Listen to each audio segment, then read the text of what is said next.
Welcome back, everyone. When Carleton College's football team takes the field this Saturday, one of the most inspiring moments may have nothing to do with the game.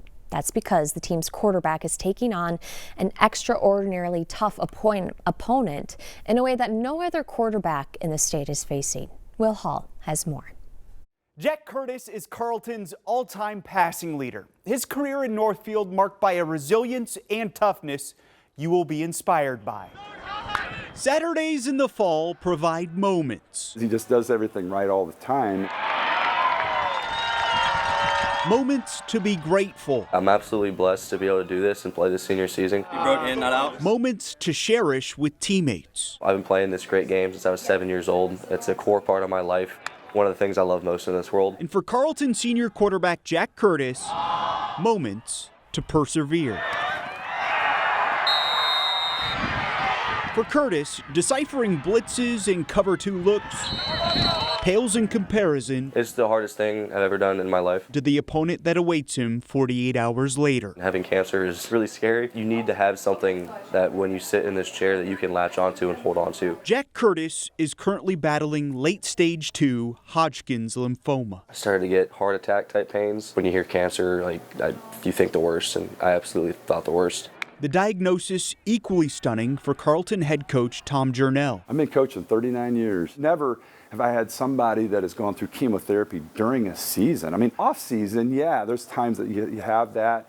And they may play the next year, they may not, but not actually doing this during the season. I mean, it's really hard to comprehend. That's your miss. For Curtis, Let you guys run around. I'm going to stay in the pocket. missing his senior season with his best friends Let's go, D! was not an option. He told me, I'm playing. And I'm like, wait a second, Jack, we gotta make sure that you're okay. Brought out to my doctor, hey, if I tried to play, what is that going to look like? They were like, I've never had a chemo patient try and play football or play sports. You're going to be not 100% ever. Just 2 days after helping Carleton beat Gustavus, To kill time, I'll watch film, take notes in the game. Curtis returns his focus to beating cancer. Having somewhere else to put your mind than this hospital room is by far the most helpful thing for me. The North Carolina native spends every other Monday here at the Mayo Clinic in Rochester for bi-weekly chemotherapy treatment. I'm like telling my body to move right now. He is somebody that's easy to be proud of, and I've never seen anything like this, and it is truly inspiring. The poison filling his body forces Curtis to miss practice all week, My body is deteriorating. highlighting just how remarkable his accomplishments on game days truly are. The analogy I've been using for people is I feel like a Hummer.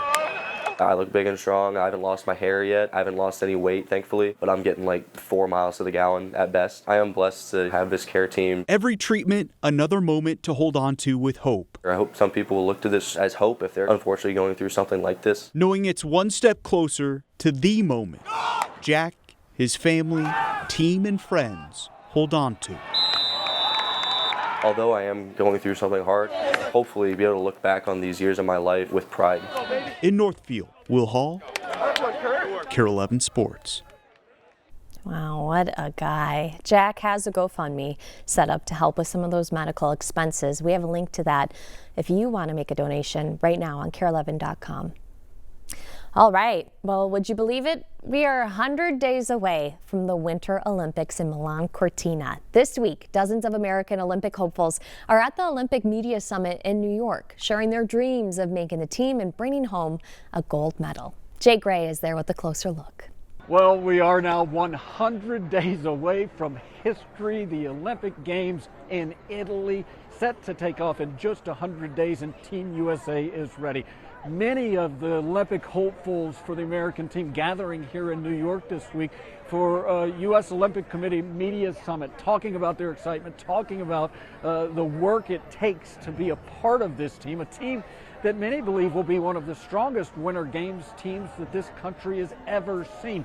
They go into the games in Milan Cortina. In fact, the first time that there's ever been 2 host cities during a Winter Games, but they go into those games with a chip on their shoulder. 4 years ago, not the outcome that so many were looking for. They finished 5th in the medal count, 25 trips to the podium, 8 gold medals, but this team believes they can do much better, and they're anxious to get out on the snow, on the ice, and show that. Should be a wonderful show. Always so many great stories at the Olympics, so many things that come as a result of the international competition, and no better place to throw a big party than the Italian Alps. Looking forward to it, just 100 days away. That's the latest from here in New York. I'm Jay Gray, NBC News. And right now, we are catching up with some of the Minnesotans working hard for a chance to represent Team USA in the games, and that includes a former Golden Gopher, Lake City's own Taylor Heise. The Frost Center is looking to play in her first Olympics, and our Julia Daniels recently caught up with her. Looking forward to hopefully making your first Olympic team. What are your thoughts right now? Trying to enjoy the process. I feel like the last time that I was able to do this, and obviously didn't go the way that I wanted it to, I kind of felt like I sped through the process of what it takes to get there, just wanting to be in that spot.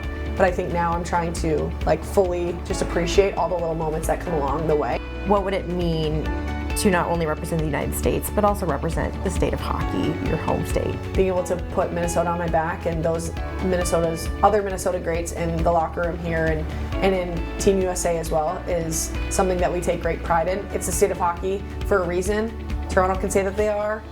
They're not.